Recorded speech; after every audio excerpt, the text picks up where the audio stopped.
Hey,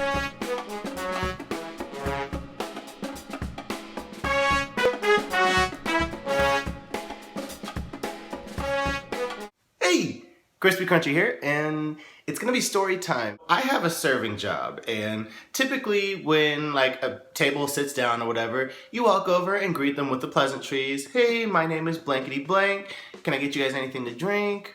And you get the drinks. Family number one and family number two. Family number one, husband, wife, and two kids, another man and another woman. Family number two has mostly adults. The lone wolf woman, she was like maybe early 20s, asked me about the cheese fries. Are the cheese fries salty? Because my mouth loves salty things. Yeah, she did say that. I don't have a dirty mind when it comes to these things, so I was just like, they can be salty, but I would recommend to add bacon crumbles. And so she did, and she was like, that's great. While I'm writing that down, she is talking about the other booth. Unbeknownst to me, these two families are related. Like, it's a huge family, but they all decided to sit at separate tables. They start talking and they have their eyes set on this one other 20-something at the table of family number two. Family number two starts to order from me, also talking about the cheese fries. Her husband was just like, Sandy got cheese fries because she says she likes salty things. His wife says, oh, of course Sandy would want something salty. She likes salty things. That's not the only thing that's salty.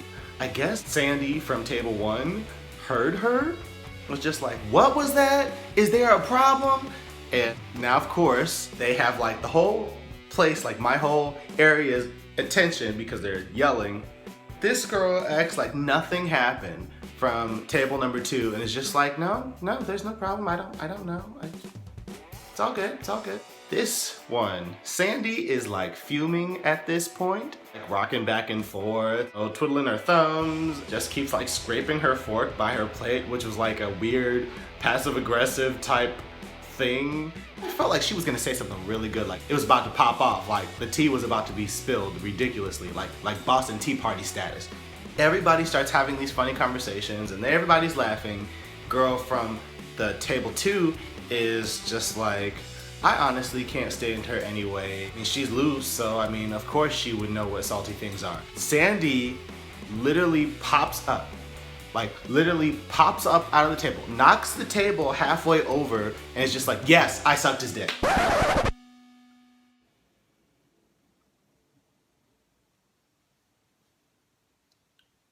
Tell you, I dropped my pen, I dropped my pad, and I dropped the tray too. Drinks were getting spit out by both tables. People were choking and everything. Inside, I'm done.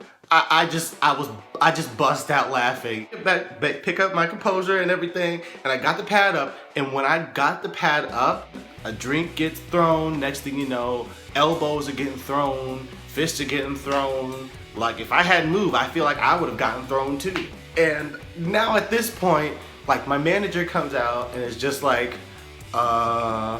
what's going on? And I was just like, I don't know.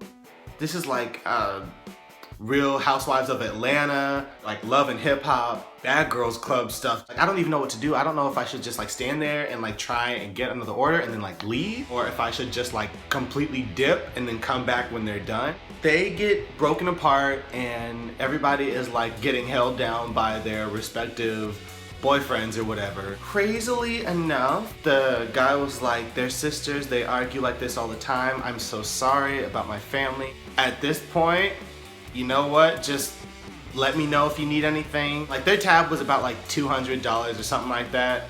And he tipped me $130, which any other day I would be astonished and freaked out by. But I feel like he did that because he felt bad for me and how much commotion he caused. Family number one starts to walk out. And while family number one is walking out, Sandy is looking around yeah, I said it. What? And she looked like she was about to fight somebody else too, anybody that would have said something to her. Then you have the girl from table two is just yeah, please leave, good riddance. Badass Sandy comes around and has a retort And she's just like, I know she's lying about that thing because it's small. Ask me how I know. Girl from table number 2 took off. I mean, like, jumped out the chair, Superman status, and just bolts at her and knocks her over. They both get taken out by their families or whatever. And like, my coworkers are asking me about it, and people are still looking around. And I was just like, that wasn't me. This family had issues. I'm sure they're gonna sort them out, but please return to regularly scheduled programming, as I will too. Started cleaning up the tables, and as I'm looking out the window, I see that they're like having like a legit fight outside. Sandy is just like a bar fighter type of girl. The girl from table number 2 must have had like the hands of Bruce Lee, or must have been possessed by Jackie Chan or something like that, because she took the girl out. Kung Fu craziness, like roundhouse kicked one time. And at that point, I just stopped and watched. This girl was bad. And the girl just like plopped. I was like, I really hope she's not dead, because it's not really how I want to end my shift. The family, I guess, was so concerned that other people were watching that they literally picked this like lifeless looking girl up and put her in the van. Everybody else got in the van and drove off. And that is how I got my $130 tip. That was story time, and hopefully you guys liked it as much as I did, because experiencing that was reality. It was like Lifetime, not Lifetime Network, it was like a E! Network or like Bravo. It was wonderful, and I enjoyed it. 1, if you liked the video, tell me in the comments. And 2, if you have had an interesting experience at work, I would love to hear that down in the comments too. And if you want to see more, or if you want to hear more stories like this, tell me down below and subscribe. Have a good day, and I will see you guys next week, hopefully. Granted, I have any good ideas or things I want to talk to you guys about more. Bye!